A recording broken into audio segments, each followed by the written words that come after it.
Step 1. Edit your photo until it's at a point you like but still want to take further. This could be as simple as adjusting the white balance or as advanced as an entire adjustment stack, but whatever the case, when you like the image, save it as a separate Photoshop file, sequentially naming them as you go along with a small description of what you did. Step 2. Continue to repeat step 1 until you have a finished image that you like.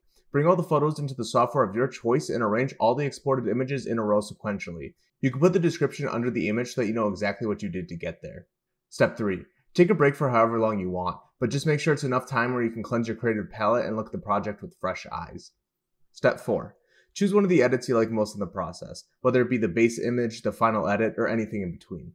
And step 5. Repeat steps 1 through 4 as many times as you like until you get bored, settle on the edit you're happy with, or burn out. It doesn't have to be a situation where you edit until you're sick of it or burn out. You can stop the process at any point when you have a satisfactory image. I just find that the first edit I do is rarely the best, so I try to repeat the process at least twice. In the end, whether you bring the project to a satisfactory conclusion or burn out, you can look back and see the image evolve in a variety of ways, and you'd be surprised how many images in between the starting image and the final edit are actually pretty solid edits. That's it. See you later.